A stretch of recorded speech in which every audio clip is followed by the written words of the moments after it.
오늘 함께 나누실 하나님의 말씀은 사무엘하 22장 29절부터 마지막 절인 51절까지의 말씀입니다.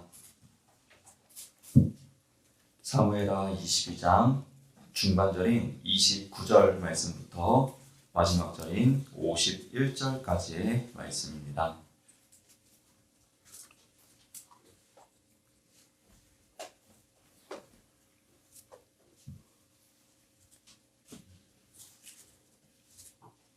사무엘하 22장 29절부터 마지막 절인 51절까지 말씀 다 하신 줄 알고 저와 여러분 한 절씩 교독하며 말씀 보도록 하겠습니다. 여호와여, 주는 나의 등불이시니 여호와께서 나의 어둠을 밝히시리이다. 내가 주를 의뢰하고 진실로 달려도 내 하나님을 없고 성령을 뛰어넘어. 하나님의 도는 완전하고 여호와의 말씀은 진실하니 그는 자기에게 피하는 모든 자에게 방패시로다. 여호와가 하나님이여, 우리 하나님의 누가 반석이냐? 하나님은 나의 견고한 요새시며 나를 안전한 곳으로 인도하시며 나의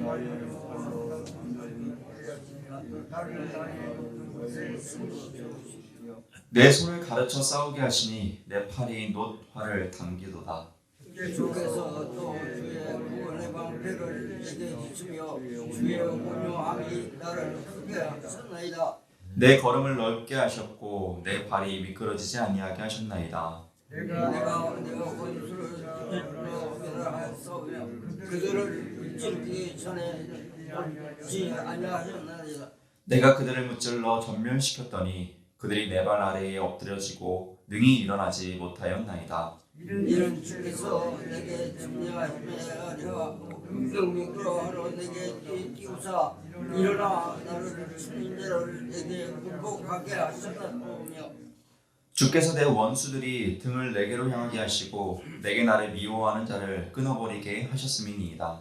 그들이 도움을 구해도 구할 자가 없고 그와 함께 부르짖어도 대답하지 아니하셨나이다. 내가 그들을 땅의 티끌같이 부스러뜨리고 거리에 진흙같이 밟아 헤쳤나이다. 주께서 또 나를 내 백성이다 진지하고 나를 무거운 민족의 똥으로 삼으셨으니 내가 알지 못하는 백성이 나를 섬기리이다. 이방인들이 내게 굴복하며 그들이 내 소문을 귀로 듣고 곧 내게 순복하리로다. 이방인들이 쇠가하며 그들이 견고한 곳에서 떨며 나오리이다. 여호와의 사심을 두고 나의 반석을 찬송하며 내 구원의 반석이신 하나님을 높일지로다. 이 하나님이 나를 위하여 보호하시고 민족들이 내게 걱정하게 하시며 나를 원수들에게서 이끌어내시며 나를 대적하는 자 위에 나를 높이시고 나를 강포한 자에게서 건지시는도다. 이러므로 여호와여, 내가 모든 민족 중에서 주께 감사하며 주의 이름을 찬양하리이다. 마지막 절 함께 보겠습니다. 여호와께서 그의 왕에게 큰 구원을 주시며 기름 부음 받은 자에게 인자를 베푸시며 영원토록 다윗과 그 후손에게로다. 아멘.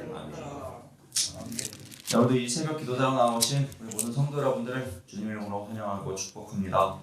오늘은 다윗의 감사시인 이 사무엘하 22장의 후반절 말씀을 보았습니다. 지난주에 함께 나누었던 이 전반절에 있었던 말씀은 이제 다윗을 사울의 손, 그 외의 원수의 손에서 건져주셨던 그 하나님에 대한 은혜에 대해서 고백했다면, 오늘은 이제 이 전쟁, 그의 삶 가운데서 많은 전쟁을 겪었던 그 와중에서도 자신을 계속해서 건져주시고 도와주시고 승리케 해주셨던 그 하나님을 높여 찬양하고 있는 그의 고백을 볼 수가 있습니다. 저는 전쟁을 겪어본 세대가 아닙니다. 좀 평탄한 때에 우리나라 경제적으로 좀 안정되었을 때 태어나서 그리고 나라의 어려움을 잘 모르고 자랐습니다. 근데 이제 여기에서는 나라의 어려움들을 겪어보신 많은 분들도 계실 것 같습니다. 특별히 이 전쟁이 얼마나 무서운 것인지에 대해서 베트남 작가인 바오닌이라는 사람이 그 소설을 썼는데요. 그 소설책의 제목이 전쟁의 슬픔이라는 제목을 가지고 있어요. 이 책 중에 이런 말을 그가 했습니다. 나쁜 평화가 좋은 전쟁보다 낫다라고 이야기를 해요. 그러니까 아무리 안 좋은 평화라도 전쟁보다는 낫다라고 이야기하면서 전쟁이 얼마나 무서운 것이고 전쟁이 얼마나 많은 사람을 두려움에 떨게 하는지에 대해서 이 작가가 이야기를 하고 있는데요. 오늘 본문에서 등장하는 이 다윗의 시대는 전쟁의 때였습니다. 여러분 아시다시피 과거 이 왕이 있던 시절에는 이 국가 간의 전쟁이 엄청나게 많았습니다. 이 전쟁에 나가면은 뭐 지위를 막론하고 죽을 수도 있습니다. 또 죽지 않을 수도 있습니다. 그래서 막 그들은 항상 전쟁에 나가기 전에 막 자신들이 믿는 신들에게 막 제사를 드리고 막 기원을 했죠. 이 전쟁에서 살아 돌아올 수 있도록 말입니다. 전쟁에 나가면은 또 여러분 뭐 사극에서도 뭐 종종 보셨겠지만 뭐 남겨진 가족들이 전쟁을 나간 자녀를 위해서 막 기도하는 그런 모습들을 보면은 이처럼 전쟁은 이 생과 사를 막 넘나드는 곳이기 때문에 결코 어떻게 된다라고 예측할 수가 없는 것이 바로 전쟁의 상황입니다. 다윗 역시도 수많은 전쟁을 나갔죠. 근데 이 다윗이 전장에서 죽지 않았습니다. 항상 그는 용맹하게 전장에서 앞장서서 나아갔고 항상 승리해 왔습니다. 그렇다면 그가 승리할 수 있는 비결이 분명히 있을 텐데 그가 두려움에 떨지 않을 수 있는 비결이 분명히 있었다는 것인데 그것이 무엇인지를 오늘 본문 30절 말씀에서 이야기를 해주고 있습니다. 오늘 본문 30절 말씀을 다시 한번 읽어보도록 하겠습니다. 내가 주를 의뢰하고 적진으로 달리며 내 하나님을 의지하고 성벽을 뛰어넘나이다. 아멘. 여러분 다윗은 하나님을 의지했다라고 이야기를 하고 있습니다.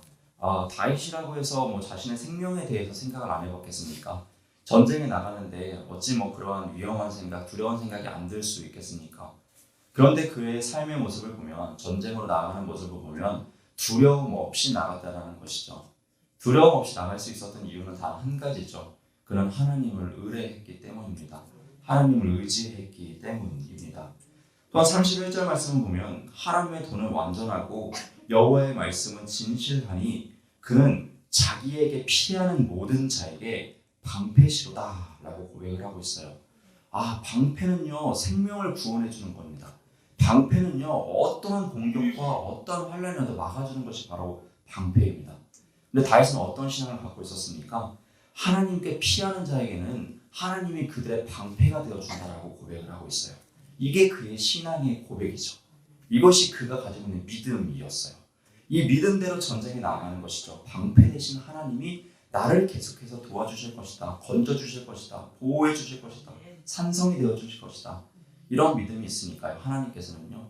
그의 믿음대로 역사하시죠. 그가 수많은 전쟁을 나갔지만요. 계속해서 보호해 주십니다. 여러분 이런 맥락에서 볼 때요. 하나님을 전적으로 의지하는 사람들을 보면요. 두려움이 없는 것 같습니다.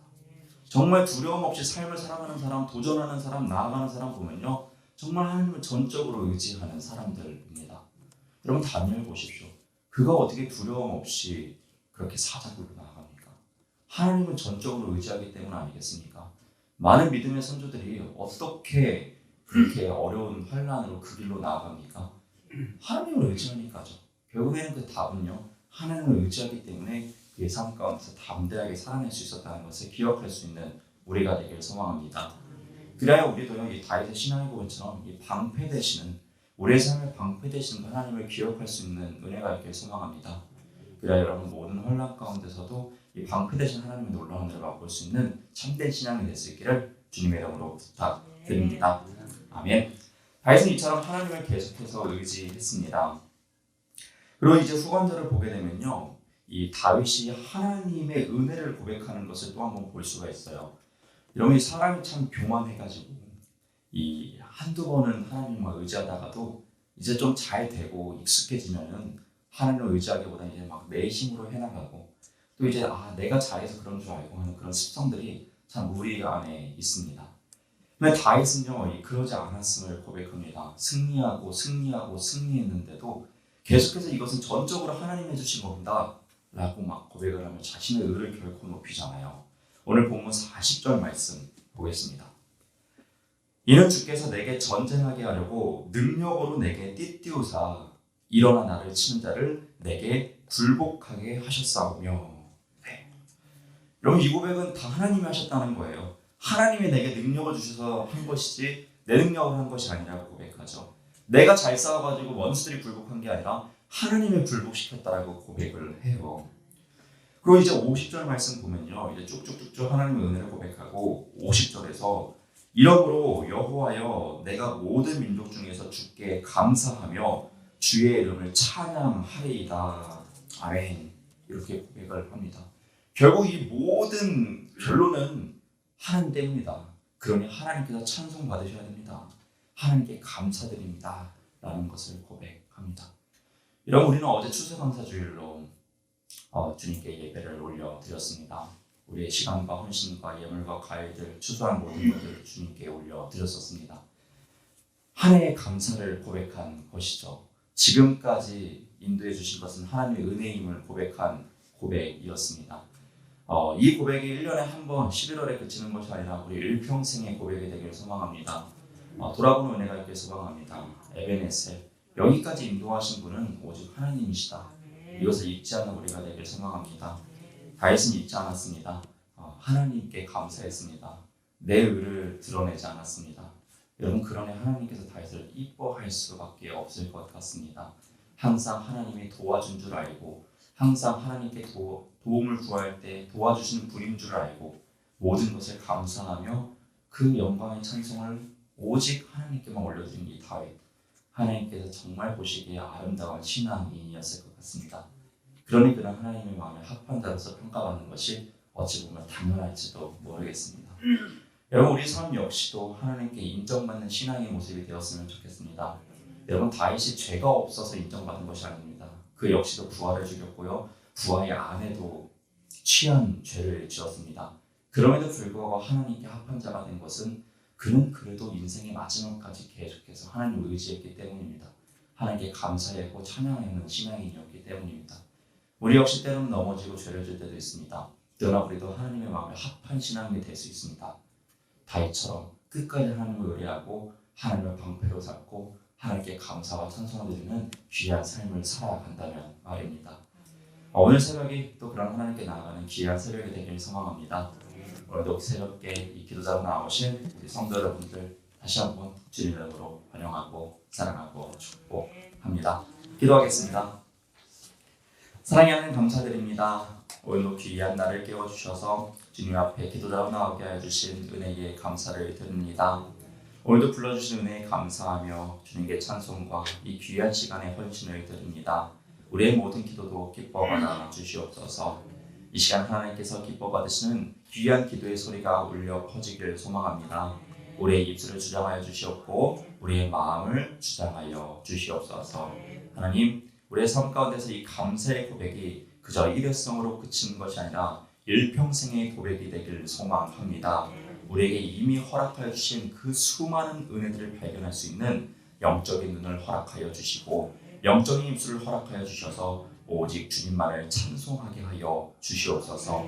그리하여 주님 마음에 합한 다윗과 같은 신앙인으로 하루하루 날마다를 사랑하는 은혜를 허락하여 주옵소서.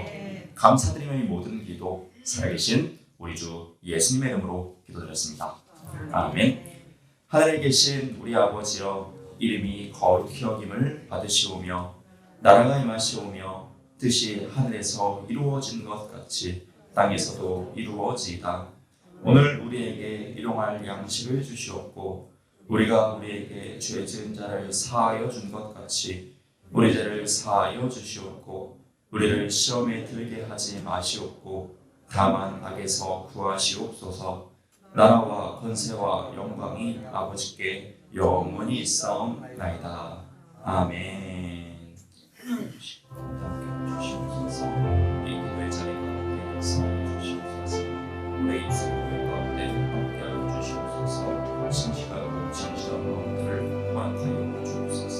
이 새벽에 주님께서 불러를 받아 주시옵소서. 잘 받아 주님을 얻을